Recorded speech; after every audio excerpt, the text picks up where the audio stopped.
They put a lien on my 200-year-old family farm and towed my tractors at dawn, all because of an HOA I never even joined. I woke up at 5 a.m. to the sound of chains and engines outside my window. Looking out, I couldn't believe my eyes.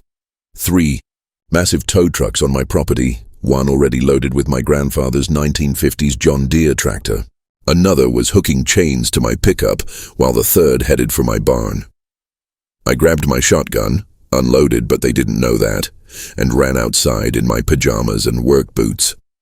"What the hell do you think you're doing on my property?" I shouted. The operator jumped, nervously handed me a clipboard. "Just doing my job, sir.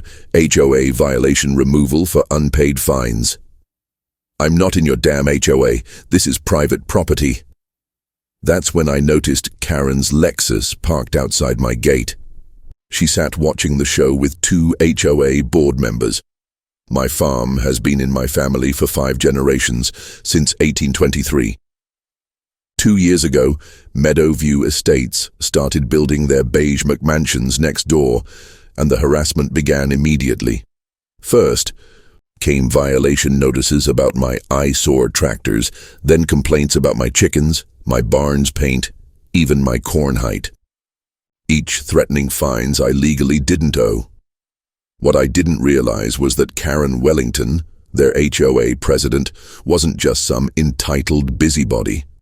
She was a woman with connections at the county office, a husband on the zoning board, and her eyes set on my property. The HOA's harassment escalated faster than weeds after a summer rain. It started with certified letters claiming my non-compliance was affecting property values. I returned them unopened, marked not a member. That's when they switched tactics. One morning, I found Karen at my gate with 2 board members, all wearing matching Meadowview polos like some suburban cult. "Your antique tractors are an eyesore," Karen informed me, waving her clipboard, "and those chickens are strictly prohibited." I took a deep breath. "Ms. Wellington, this is a working farm that's been here for 2 centuries. Your HOA has no jurisdiction over my property." She smiled thinly. "We'll see about that. The county is very interested in improving the area's tax base. Single-family homes generate more revenue than outdated farms." That's when I realized this wasn't just about rules. They wanted my land. Over the next month, Meadowview residents began filing noise complaints about my rooster. Animal control visited 3 times but left without action since my farm was properly zoned. Then came complaints about offensive odors from my compost pile. The environmental inspector who came out actually laughed when he saw how far it was from their homes. I installed security cameras after spotting Karen's Lexus SUV driving slowly past my property, taking photos. Good thing too, because a week later, my footage caught 2 HOA board members trespassing near my barn at dusk. When confronted, they claimed they were just walking on private property a quarter-mile from any public path. The real trouble began when I received notice that a petition had been filed to rezone my property from agricultural to residential. The paperwork included digitally altered maps showing my land as part of Meadowview's original development plan. I immediately hired Sarah Bennett, an attorney specializing in property rights. She discovered the HOA had submitted documents claiming I had verbally agreed to join their association when the development was first built. Complete fiction, but it created enough confusion at the county office to get a hearing scheduled. "They're testing how far they can push," Sarah explained. "They want to force you to sell. I wasn't selling my heritage to anyone, especially not to build more beige houses with decorative shutters that don't actually shut." The next escalation came when they reported my century-old barn as an unsafe structure. The building inspector found nothing wrong, but suggested I repaint it to keep the peace. I chose a brighter red than before. Then came the water dispute. Meadowview's landscaping was causing runoff onto a corner of my property, creating a muddy mess. When I built a drainage ditch to redirect it, Karen filed a complaint that I was altering natural watershed patterns. The irony of clear-cutting acres of trees while complaining about my ditch was apparently lost on her. Things reached a breaking point when I received an official-looking document claiming the HOA had placed a lien on my property for $3,500 in accumulated fines and penalties. The paperwork had county stamps, but something seemed off about them. Sarah confirmed my suspicions. The document used outdated county seals and inconsistent signatures. "This borders on fraud," she warned. "They're getting desperate." With the hearing for the rezoning petition just a week away, Karen ramped up the pressure. Anonymous notes appeared in my mailbox suggesting I take the easy way out and sell. My farm stand sign at the road was vandalized twice. A local realtor, Karen's best friend naturally, left 3 voicemails about interested buyers willing to pay premium prices. The most disturbing incident came when I found survey stakes driven into my eastern field, the one nearest to Meadowview. They formed the outline of what looked like home lots. I pulled them all up and found MV Development Phase 2 printed on their flags. Sarah filed emergency motions contesting the fraudulent lien, but the wheels of bureaucracy turned slowly. Meanwhile, Karen seemed increasingly confident, telling neighbors within my earshot that exciting new developments were coming soon. I spent sleepless nights wondering how a place that had weathered world wars, the Great Depression, and countless hardships might finally fall to a suburban HOA president with a clipboard and a grudge.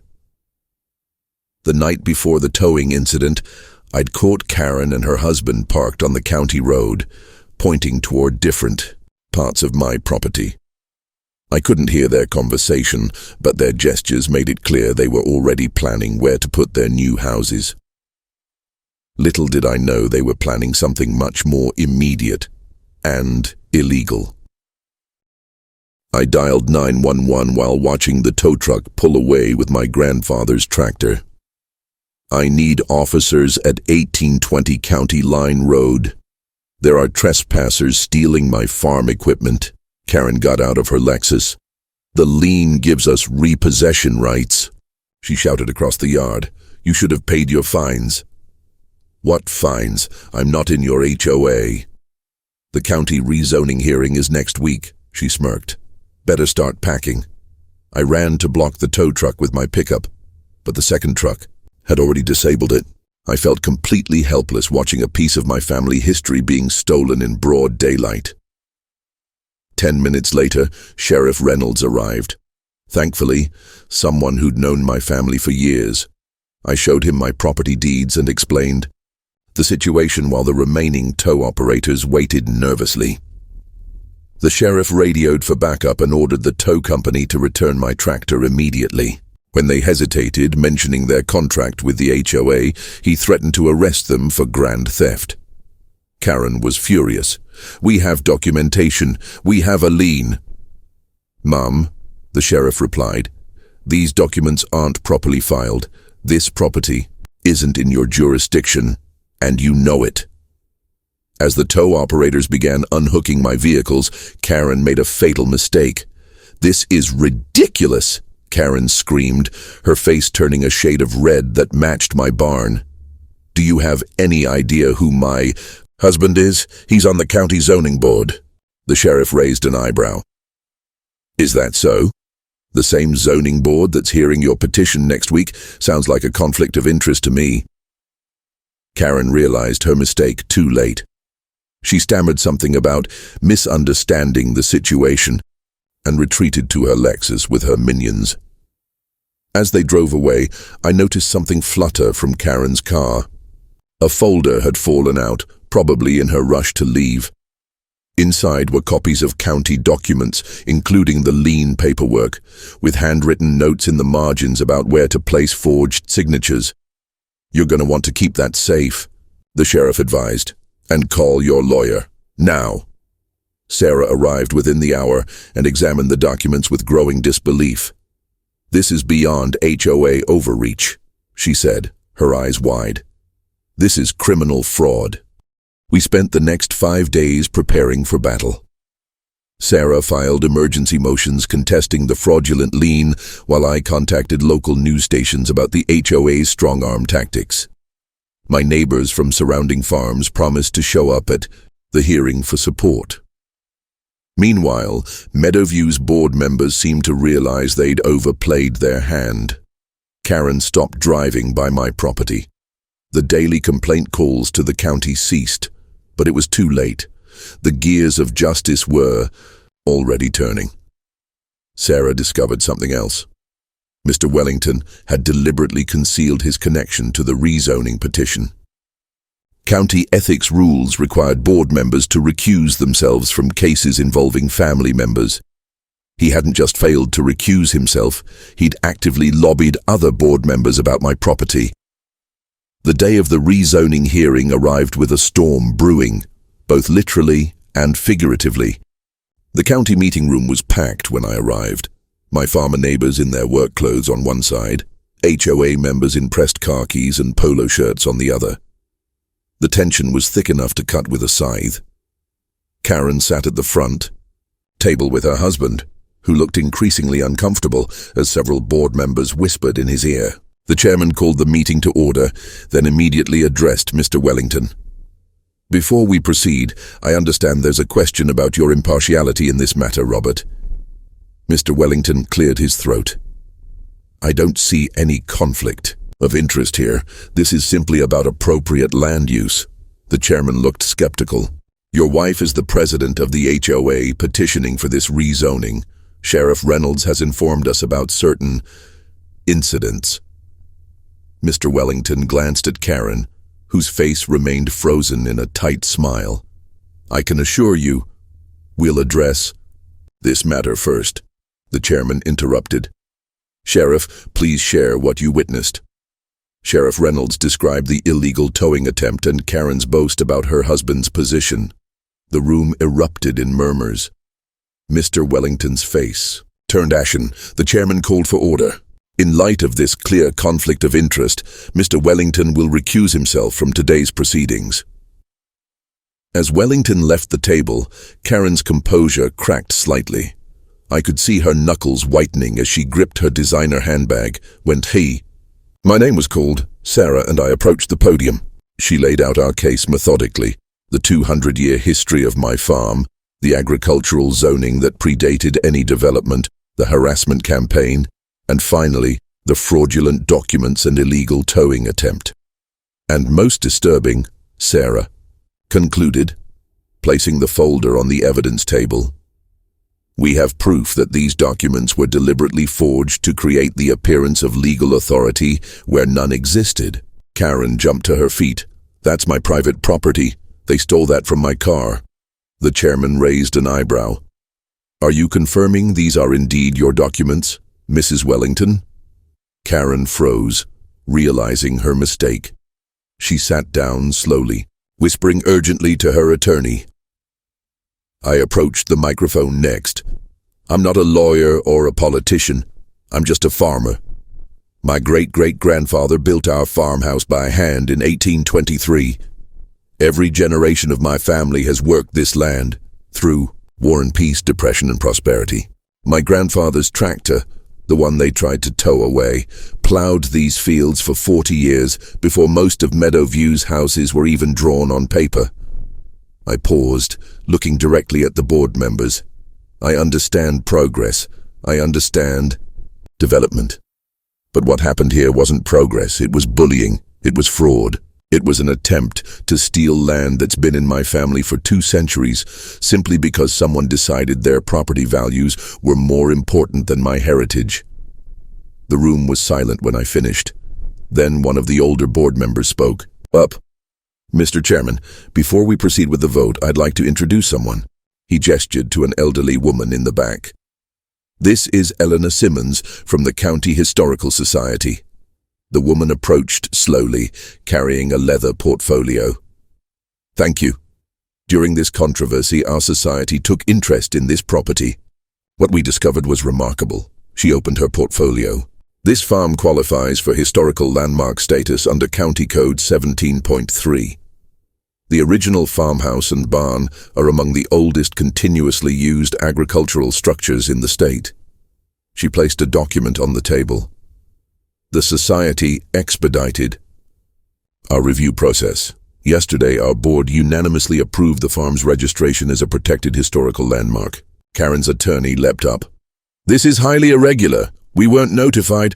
The society operates independently, the chairman explained, and landmark status would indeed make this property permanently exempt from rezoning efforts. The room erupted. Karen began shouting about property values and community standards until the chairman gavelled her into silence. I believe we've heard enough. The board will recess for deliberation.